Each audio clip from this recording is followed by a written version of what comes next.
Okay. Hello, and welcome to another episode of the Say When podcast. Today, my guest is Deanna Beaton. Deanna created Intuitive Fitness, where she does non-diet personal training, intuitive eating coaching, and body image coaching. She is fat, queer, anti-oppression, health at every size aligned, and works with women and non-binary folks to empower them to define health on their own terms, find fitness that works for them, and have some fun doing it. Recognizing that we're all each a whole person and not just a physical body, she set out to build a system that takes every part of us into account: physical, mental, emotional, spiritual, all of it. That means it feels good, it's fun, and it fits every phase of your life. Now, by incorporating intuitive movement, intuitive eating, and body image work, you'll finally be able to step out of the binary fat lazy, fit lazy, and acknowledge fitness for what it is: one part of an interdependent, ever-changing whole self. Now, Deanna is an NASM certified personal trainer, intuitive eating coach, and body image coach who was tired of not seeing herself represented in the fitness space. So she's here to tell you that despite what everything in the world tells you, fat people do in fact move their bodies. Now, she was looking for training to help her get stronger and live her life, but all she found was shame-based exercises that focused on changing her size. She said she couldn't find what she needed, so she made it herself. And Deanna's approach to fitness is weight and body neutral and focused on you as the expert of yourself. And she believes that when we build trust in our bodies, we take back the power to find how fitness fits best in every phase of our life. So welcome to the podcast, Deanna. I am so excited for our conversation today. Oh my goodness. Thank you so much. I'm so excited to be here. So let's start off by maybe asking if you could share a little bit more. I gave some, info about your journey in the introduction, but what really led you to become a personal trainer in the first place? Yeah. Well, okay. Picture it. Sicily, 1912. No, never mind. That is Sophia It's another Petrillo's story. My story. Picture it. Chicago, April 2020. Mm-hmm.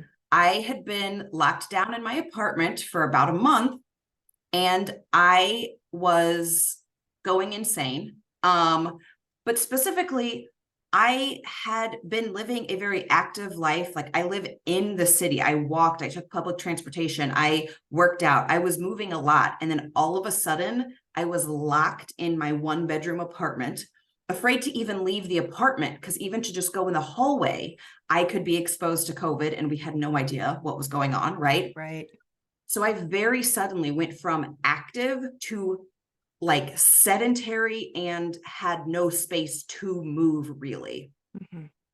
And I was like, I have to do something.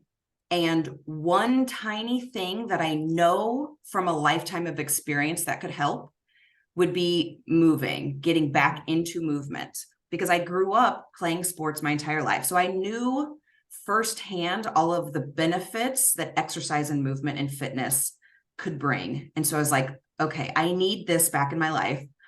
And so I was looking for exercise that I could do in my tiny 1-bedroom apartment that was appropriate for my completely out of practice body, because I hadn't hardly moved in a month, right? Mm-hmm. I hadn't walked more than like 3 steps in any direction in a month. And a completely wrecked nervous system, right? Just like terrified all the time with no equipment, right? Like, I had all of these like extra layers of difficulty on top of it. But also, those things are like pretty common, pretty normal things. Like, maybe they're not always all right on top of each other in that moment, but like having a wrecked nervous system, like being super stressed, not having space, not having time, not having equipment, like those are all very normal barriers to movement. So whenever I was looking for exercise, I couldn't find anything that fit for me for that moment. Either everything said it was a beginner, but it was way too hard. It was not for beginners, or it was completely like vanity based and like about how you end up looking, right? Like, scorch those calories, blast that booty, like Right. snatch that waist kind of stuff. And I was like, I am trying to survive a pandemic here. I am like a jaguar locked in a cage and I just need to move my body. I do not care about these exercises about my love handles. Like, do you not Right. understand what we're going through here? And no, they didn't. The fitness industry, especially prior to COVID, they did not care about that, because toxic fitness culture, and that's what I was running into, toxic fitness culture doesn't care about any of those quote unquote excuses that you have. Right. They don't care about your mental, physical, emotional, and spiritual health. They don't care about any of those other things. Toxic fitness culture tells us your body and what it looks like and how well it performs under very like weird circumstances, like mud runner courses or whatever. That's what's important. And I, in that Right. moment, was like, that's not important to me at all. Right. Where is this? And I couldn't find it. And so I actually have a history of not only growing up playing sports, but I also worked in and around gyms for about a decade before I started this.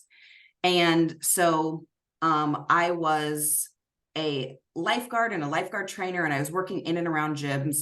And I was also a comedian, which does not make money. So that's why I was doing other things to make money.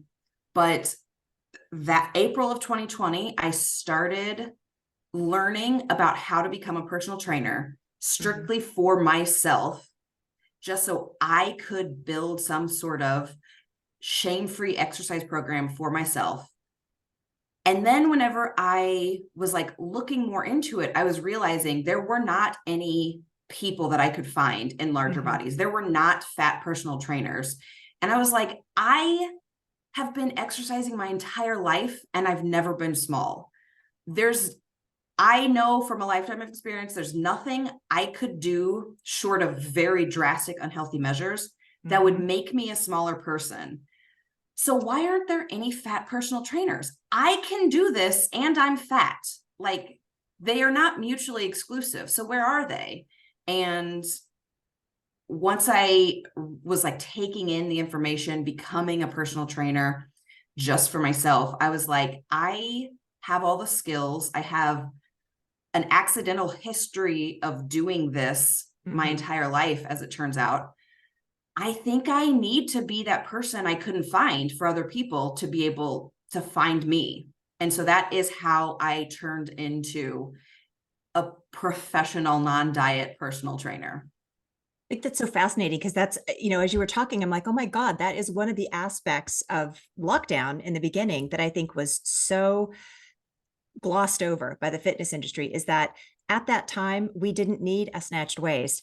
I needed some sanity, right? I needed to give my body a chance to process some of the fear and the emotion that I'm feeling, move that out of my body.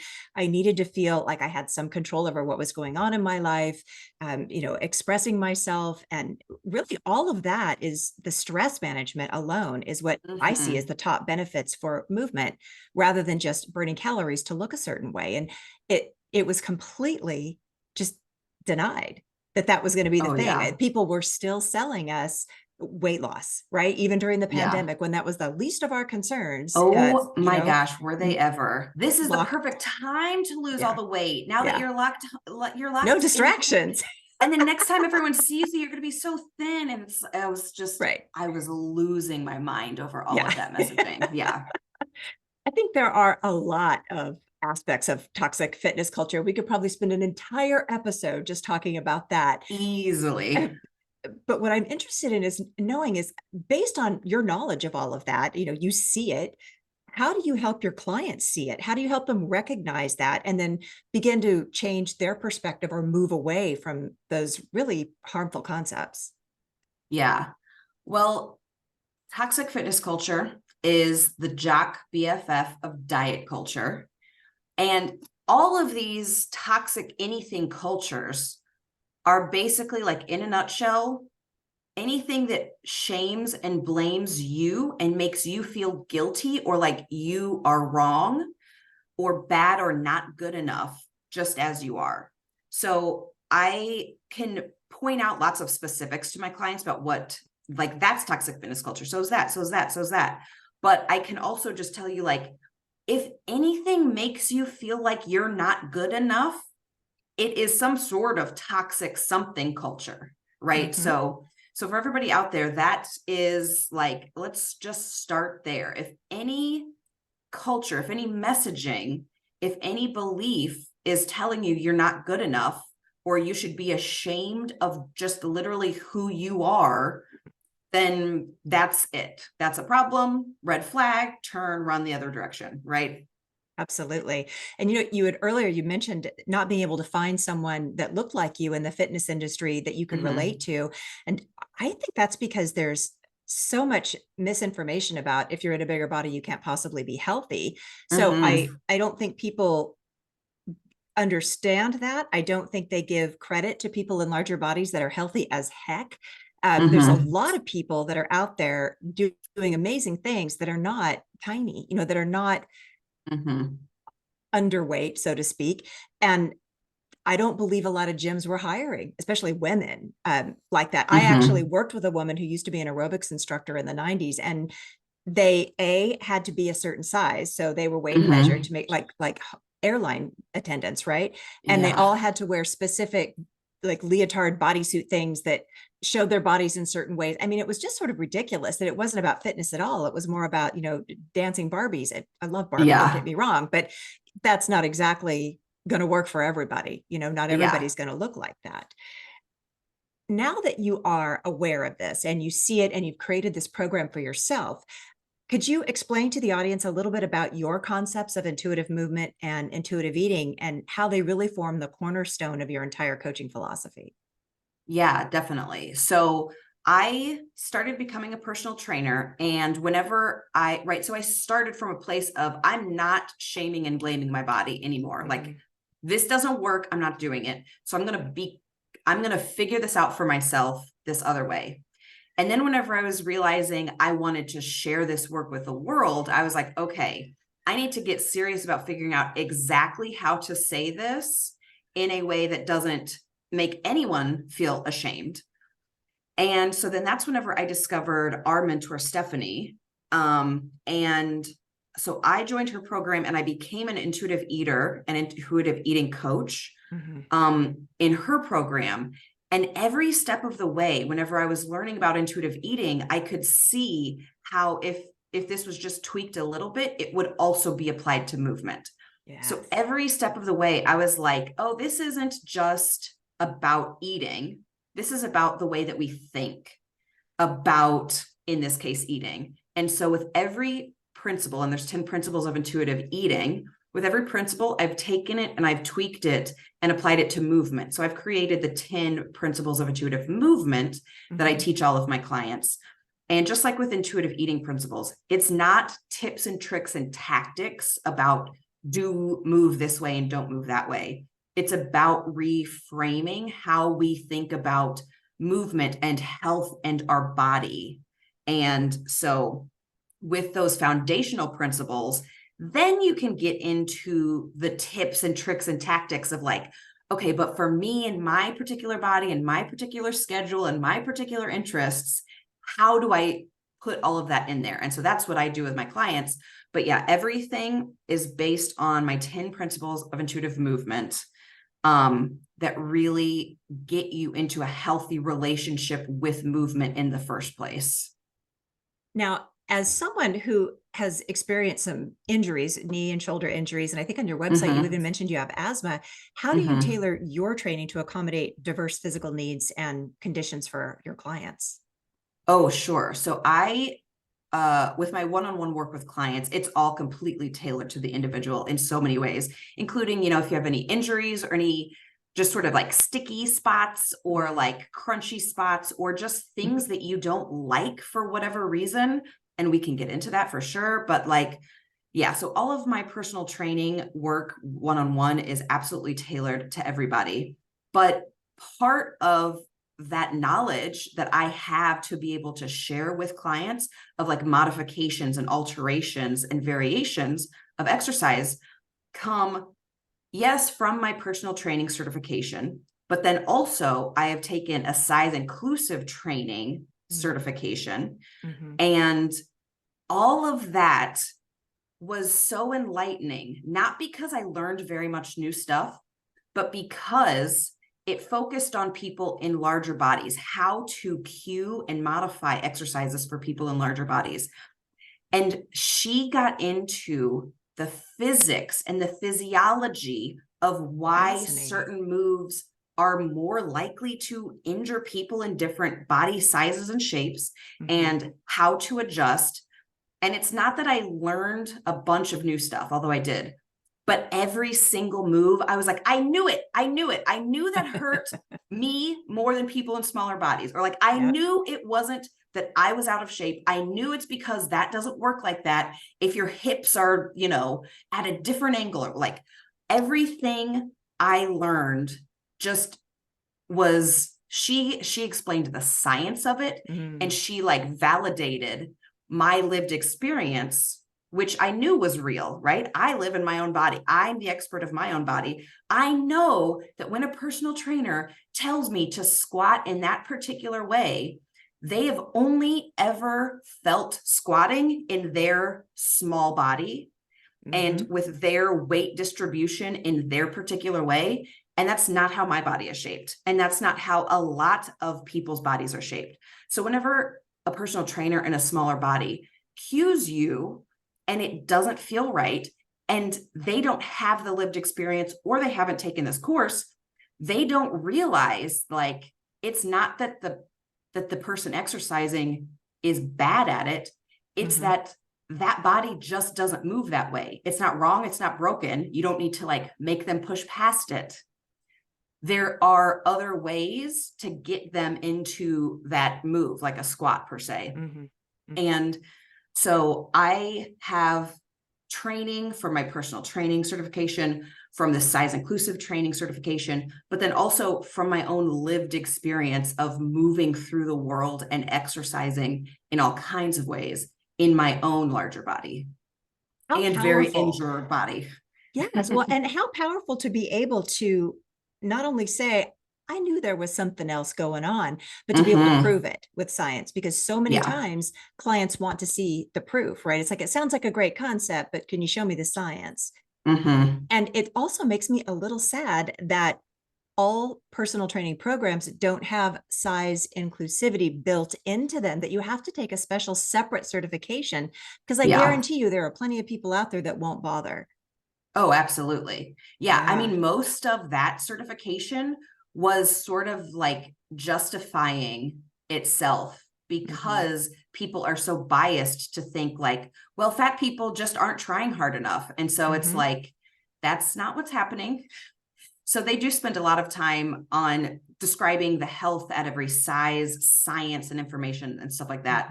But yeah, I really think that teaching personal training should include teaching personal training to people of all body sizes and shapes, right? It shouldn't be that you have to go out and get extra special training to facilitate what is more than half of the United States, right? Absolutely. Yeah. And I know that your approach is weight and body neutral. And you really do embody and kind of teach the principles of health at every size. How would you say that the health at every size movement has really influenced your ability to do this work and maybe even coach people on their injuries and having conversations with their maybe even medical providers? Sure. Well, I first came across the concept of health at every size in 2012, but I didn't read the book or like get too far into it, but it's just been like percolating in the back of my head ever since then. And so whenever I started training for myself in 2020, that instantly came back to me. And I was like, let me see what that thing was about. And so from the get-go, that's been the foundation of my practice and my work. But basically, health at every size, it dives into the science of whether or not it's true that we can control our size and weight. And the science says, no, we cannot. We do not know how to do that.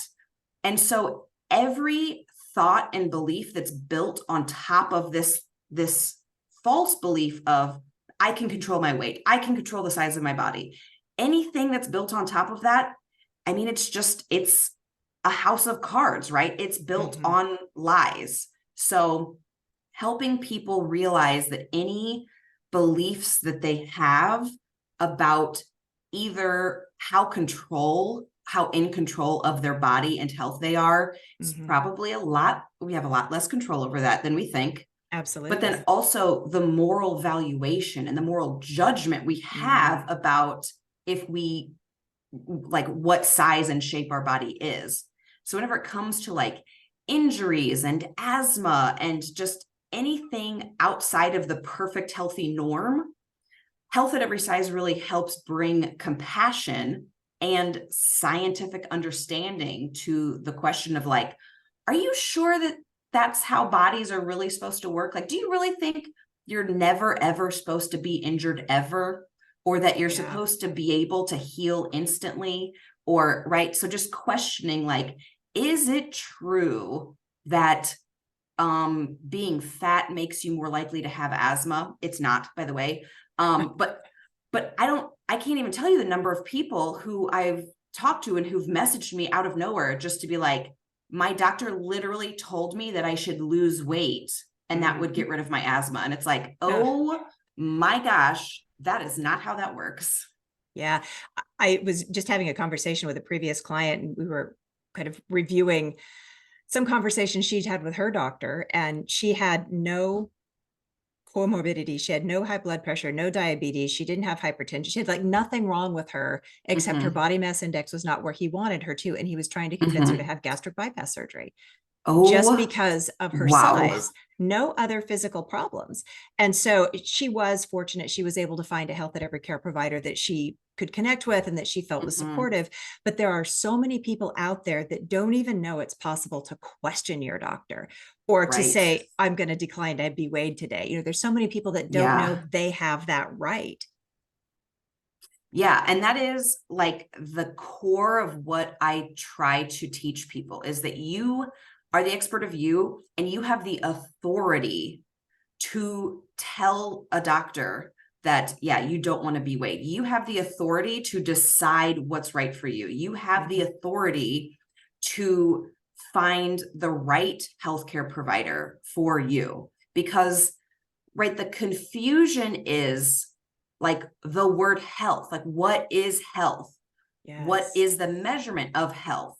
That doctor decided that the only or the most important measure of health is BMI, which is absolute nonsense for so many reasons. We don't even have time to get into it. But Mm-hmm. right, so that doctor's measure of health does not match my measure of health.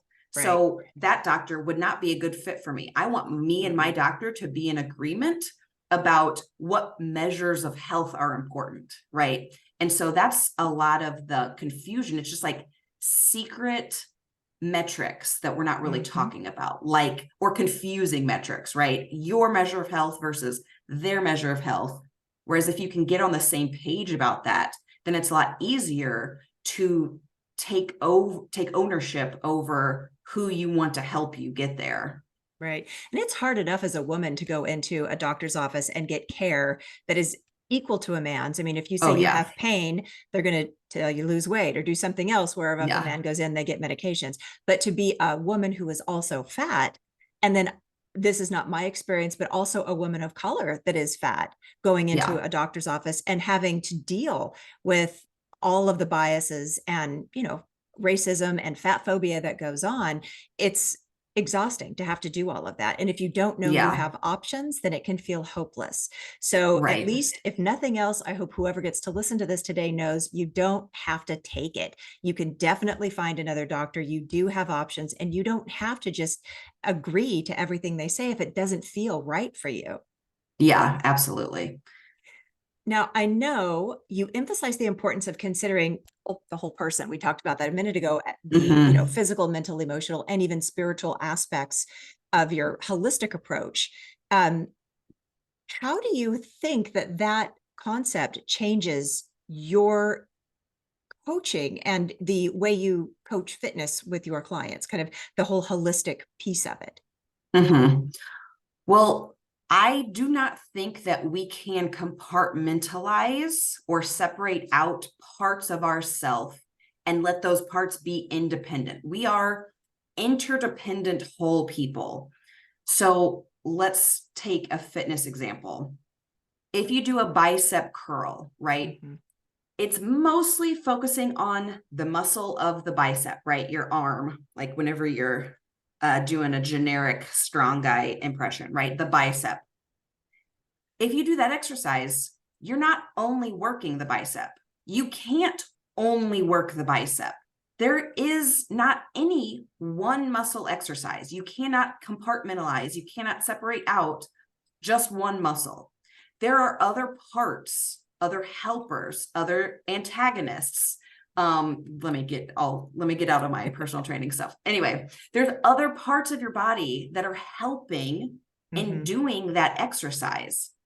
In that same way, when it comes to your physical body of doing the exercises, it's not just your physical body that's doing it, right? We bring our mental and emotional and spiritual selves to all of that. And you can't separate out just the physical body. The reason that you take actions the way that you do things with your physical body is because of the emotions that you feel. You literally can't do actions without your emotions. And so, right? Your emotions then come from your thoughts. That's your mental body. And I think personally, and this is the third step of like my 3-step process of intuitive fitness, is reclaiming your authority and reasons for moving. And I think that whenever you figure out the spiritual part of you and it becomes one with your movement, that's where your internal motivation comes from, your why, like your deep reason for moving. That's not just a superficial thing. And it's not just like external voices that you've internalized, but truly, whenever you get to your spirit of why you exist in a body, that reason is going to be very motivating for you to be able to figure out what kind of movement works best for you. Absolutely. Well, and you had mentioned earlier about being a comedian, and I would think that being able to laugh and encourage other people to laugh is a vital component in your health, and maybe even in the way that we are encouraged to interact with our bodies. Because I mean, laughing is definitely stress relief, but the mental aspect of it is about, you've got to be able to laugh at yourself and you've got to be able to laugh at life. Can you just talk a little bit about how your sense of humor and comedy has impacted or influenced you and your personal health and maybe the health of your clients? Oh my goodness. Well, I will say to stay in the the intellectual part of it real quick, is that laughing and like finding humor in yourself and your ridiculousness and life and everything, I think is part of self-compassion. And that is crucial to being able to create a healthy relationship with anything, but especially if we're talking about non-diet space, right? Having a healthy relationship with food and movement, having self-compassion is crucial to it. And being able to laugh at yourself is like a sign that you have some self-compassion, I think. So, but yeah, I think that fun is like one of the most important parts of literally anything. I personally think that I am here on earth. Why would I not be trying to have fun like almost all of the time?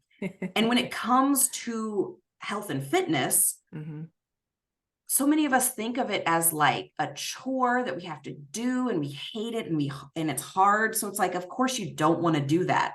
Okay, well, what if it was fun? Exactly. Right? Like, what if you didn't do the movements that you hated? What if you only did fun things? What if you only did exercise that you enjoyed?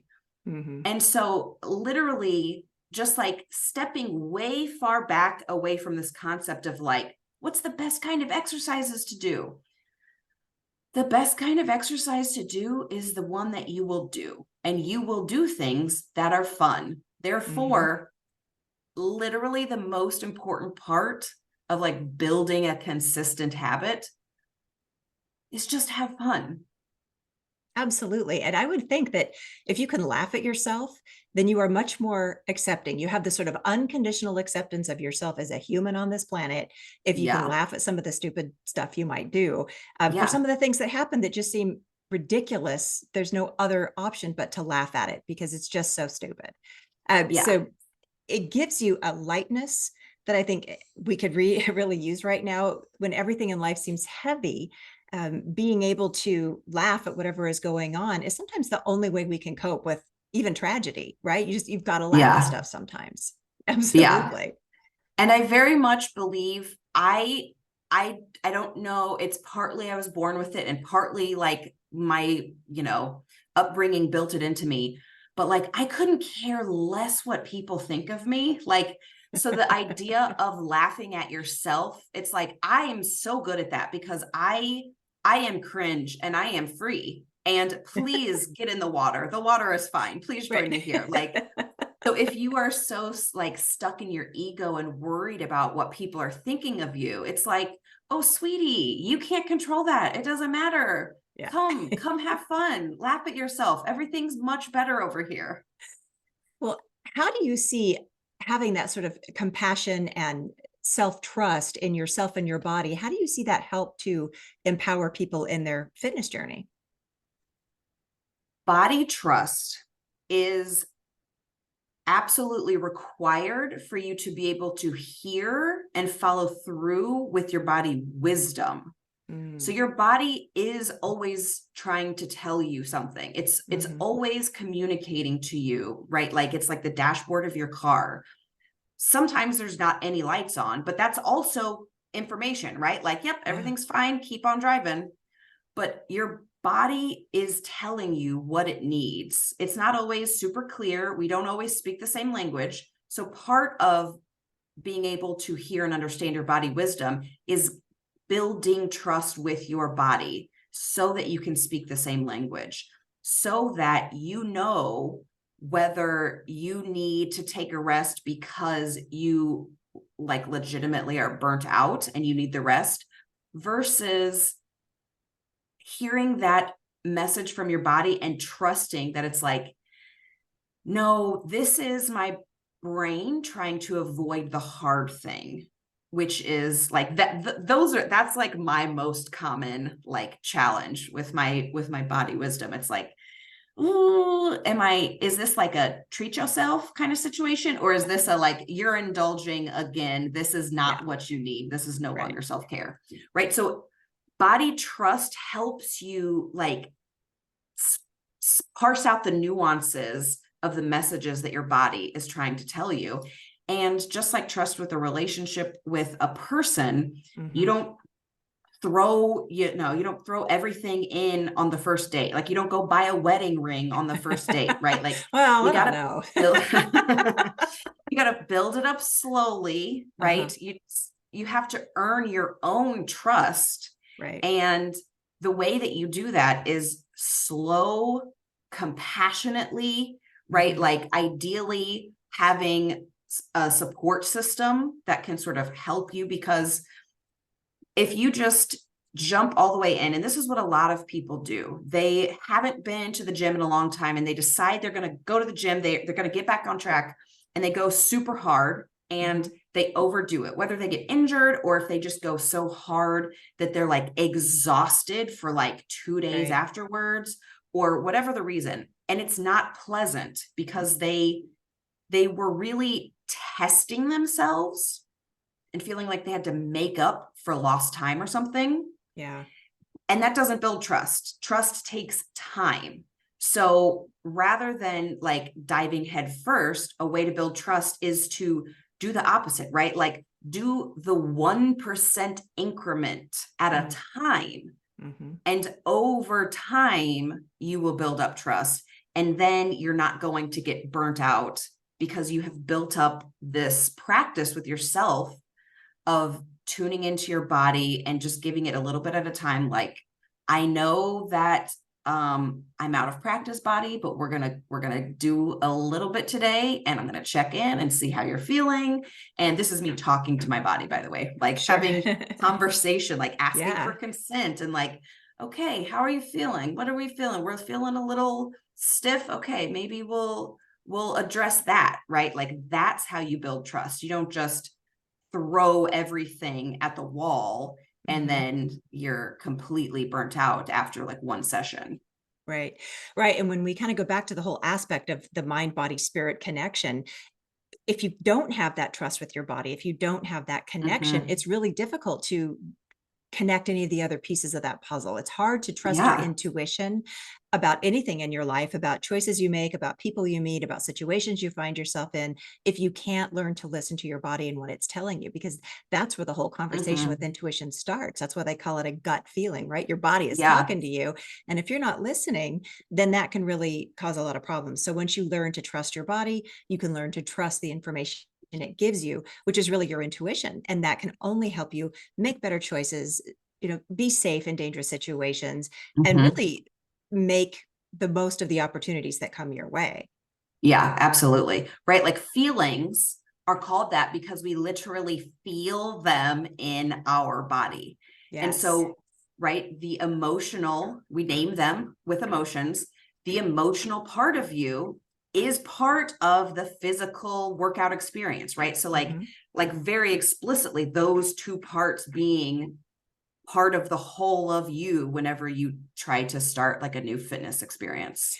I am so glad you brought that up, because that reminds me of a couple of times, and I thought it was just me, but I've talked to a couple of clients that have said the same thing, that when they started moving their bodies more. I'll take the example of just even being on a treadmill, like in the safety of your home, Mhm. where you don't have to go anywhere, or at the gym, you're on the treadmill. Emotions come up for you. I remember I got really angry and then I started to cry, and I didn't know. I was like, am I losing my mind? But it was just my body processing, finally processing emotion, because I was moving it in a Mhm. way that made it feel safe enough to begin to release some of that.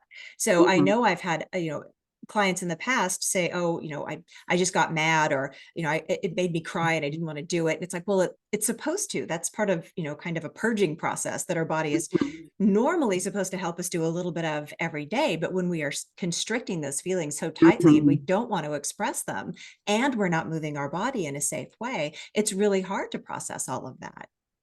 Yeah, absolutely. So even without like getting into specifics of like, because I don't know about like the somatics of moving like nervous system energy Mm-hmm. throughout our bodies, but I do know that, right? Like feelings are literally energy in our body. Mm-hmm. If we are repressing our feelings, that energy is still in our body.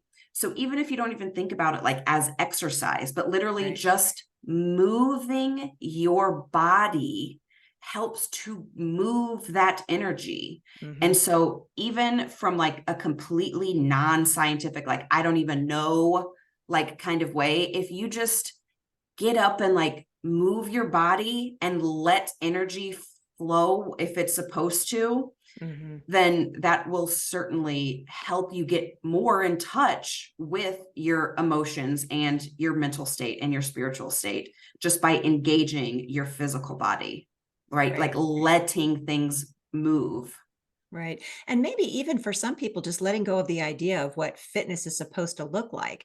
For some Hmm. people, it's running or weights or, rowing machines or whatever. But for other people, it's just turning on some music and moving their body, right? It's just dancing around Hmm. the house.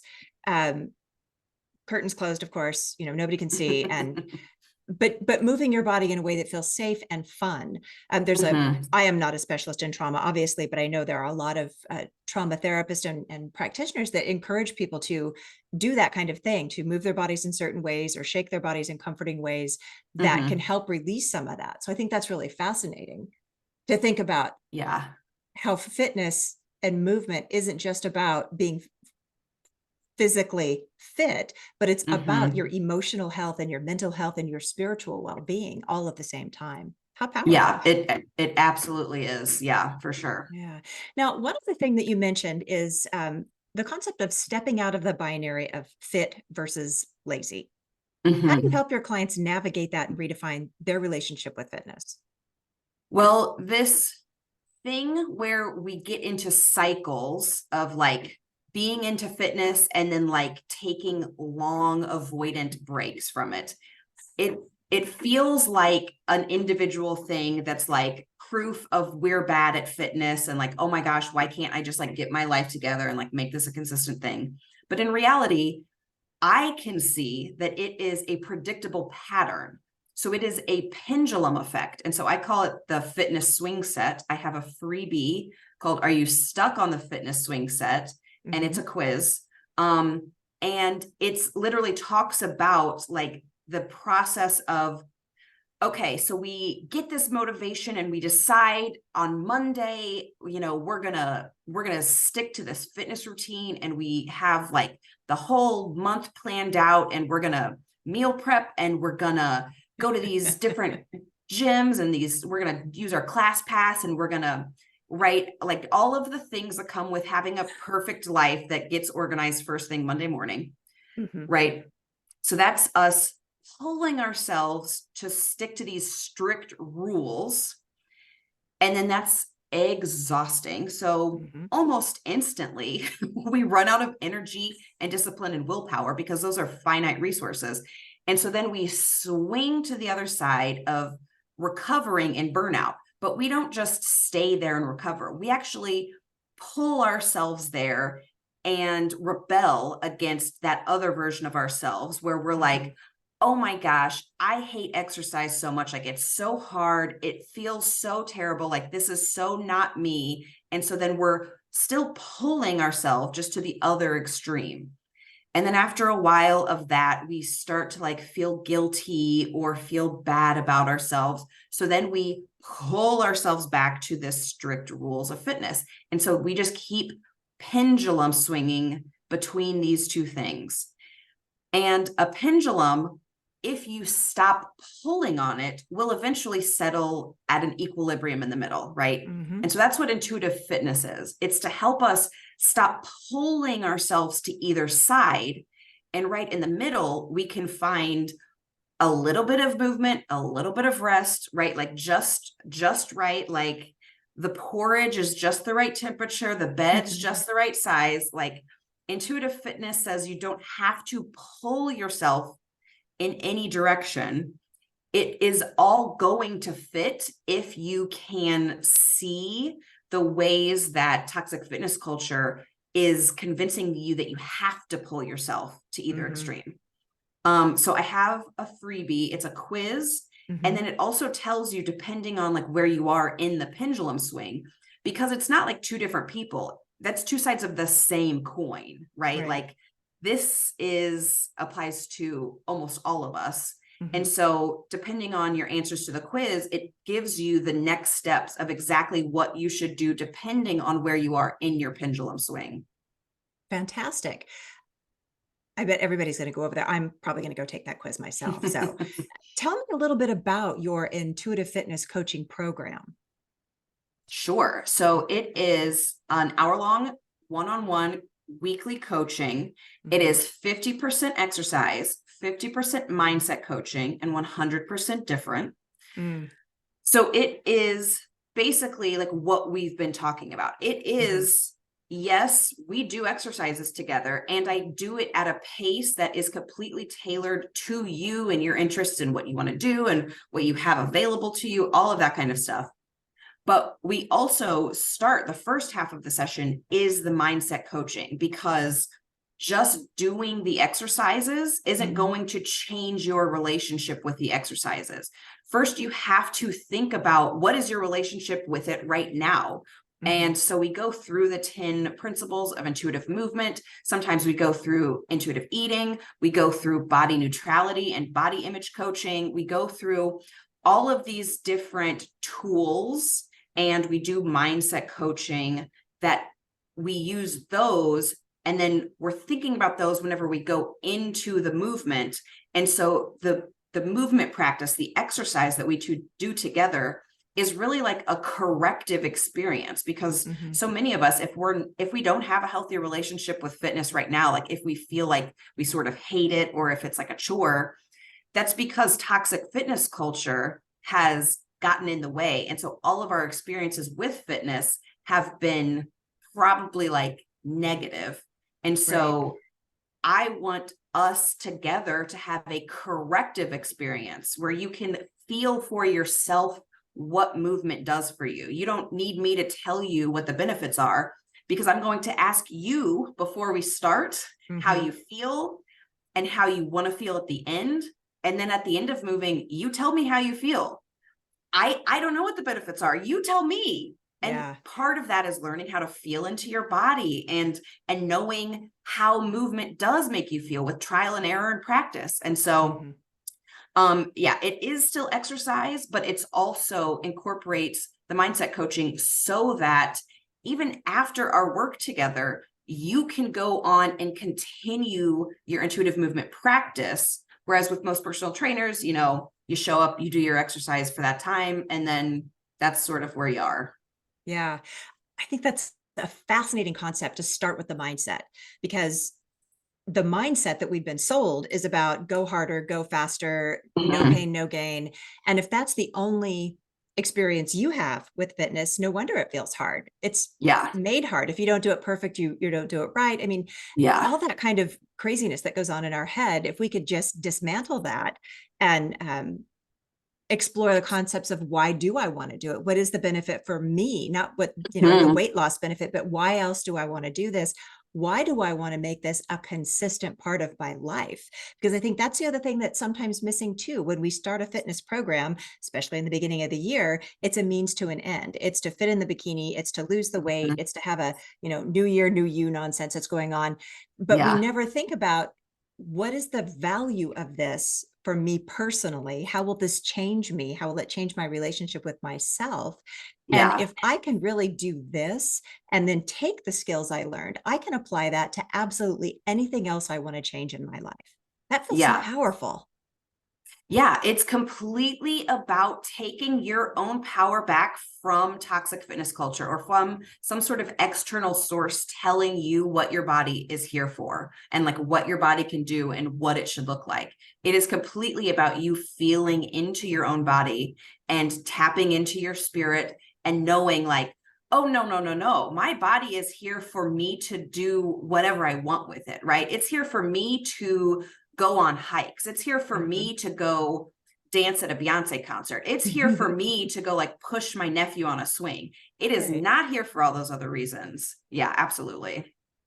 So I know people can find you on your website, which I will include in the show notes. So if you head over to Deanna's website, you're not only going to be able to get the quiz and some of the other freebies that she has over there, you'll be able to learn more about the intuitive movement program that she does, what that coaching is like.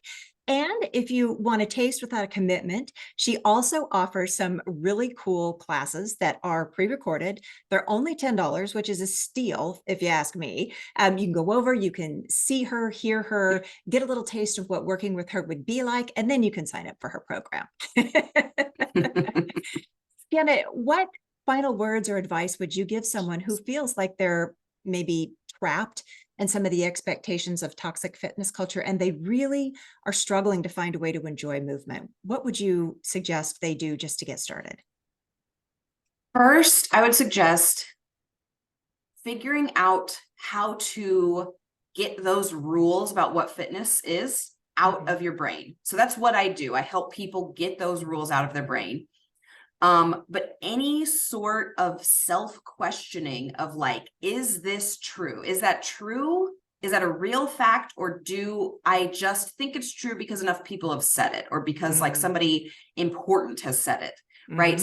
So questioning all of those rules and beliefs that toxic fitness culture has taught us, and then coming back to finding your fun. That's one of the principles of intuitive movement. Find your fun. Like I it love doesn't that. matter if it's quote unquote good enough. It doesn't Mhm. matter if it's like effective, quote unquote. It doesn't matter anything. Is it fun to you? That's the best way to get started. I love that. Is it fun? Whoever thought that fitness would be fun? When we were kids, it wasn't called fitness. It was called, Right. recess. And then it Yes, was fun. exactly. That's so funny. Ah, so much good information. So as we kind of wrap up our conversation, it's really clear that your journey and approach to fitness and wellness are both groundbreaking and deeply necessary. And from what I've learned from you today, it really underscores the need to challenge and change the toxic aspects of fitness culture that promote these really unrealistic and actually harmful standards. Now, for those of you listening, I think Deanna's perspective as a personal trainer and body image coach, coupled with her personal experience, challenges the conventional narratives around fitness and body image. And her dedication to creating an inclusive and accepting fitness space is not just inspiring, but it's a call to action for all of us to rethink how we approach our own health and wellness. So I'm going to recap some of the key takeaways I've kind of got from today's podcast episode. First, I think Deanna's commitment to creating a fitness space that's inclusive of all body types really challenges the fitness industry norms and offers a welcoming environment for everybody. Also, her approach redefines what it means to be fit, which helps you move away from the one-size-fits-all standard of normal fitness, and it acknowledges the diversity of all bodies and all abilities. Plus, her personal experience as a fat, queer, asthmatic individual with injuries and all kinds of issues really informs her empathetic and holistic approach to training and to coaching. So if you feel like you've never been heard or understood, I think Deanna is the perfect coach for you. Plus, the integration of intuitive eating, your intuitive movement principles, and body acceptance into this coaching philosophy really highlights the importance of a healthy relationship with food and body and overall wellness, mind, body, and spirit. And finally, I really think your story is a testimony to the empowerment that comes from self-acceptance, self-compassion, and really learning to trust your own body. And your ongoing journey with personal and professional growth really serves as an inspiration for other people that could find themselves in similar situations. And it demonstrates that change and improvement are always possible, no matter what. Thank you, Deanna. I think that your honesty and vulnerability are so impressive, and the impactful work you're doing is inspirational. Your story is really a beacon of hope and a powerful example of how embracing our authentic selves could lead to a more fulfilling and a healthier life. Fitness or no fitness, you can always be healthy. Holly, thank you so much. That was beautiful. Yes. If nothing else, I want to empower people to take back the authority over their lives. And it can be fun. It can be fun. You heard it here. So thank you for joining us on another episode of the Say When podcast. Now, remember, all the links to Deanna's fabulous stuff, her freebies, her website, her classes, her coaching program, all of that's going to be in the show notes. So check it out when you get a chance. Deanna, thank you so much. This was so much fun. Maybe we can do it again. I would love that. Yes, I would love that. Thank you so much. Until next time, everybody. Thanks for now, and bye.